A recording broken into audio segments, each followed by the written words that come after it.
going back to what I was saying about Mosaic history, Moses is another name for the initiates, and the physical and metaphysical symbolism of the Nile. So this is why when you hear people say like, well, what if God's water? And you've been seeing this like theme that pops up and everybody kind of just parrots themselves and repeats everything. But this goes back to the old world, and you can look up how many times Jesus refers himself as the living waters, right? And so that is what's included in Moses, right? And so you have the living waters of the Christos, the Christ, and the bishops thereof, which would be serapis. Now, Augustine wrote, we come down to Moses, the ocean of theology out of which all rivers and seas flow. This is an initiate telling you about where everything comes from in regards to this system. Now, before we started recording, we were talking about some of the interchangeabilities of letters and stuff, but in Hebrew and Greek, the E and the H are interchangeable. The word Moses, if you were to transliterate it, it would look like MSE. It would be Mem Shin He, and it's pronounced Moshe.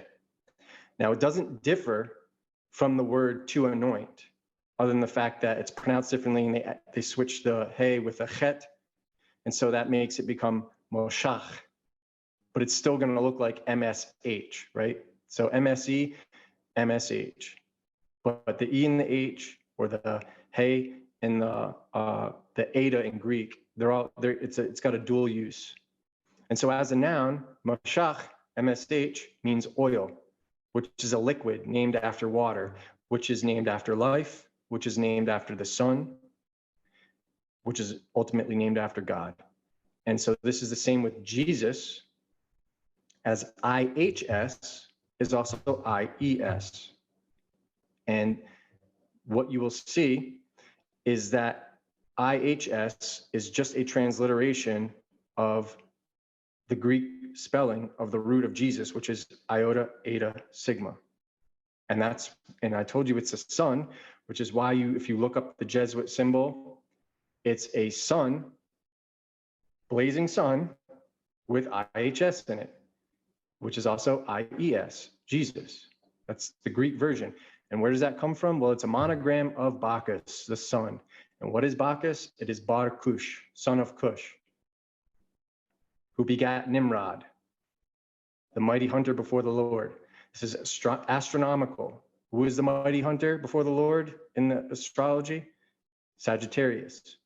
This is where the reckoning of the year occurs, at the end of Sagittarius and the beginning of Capricorn.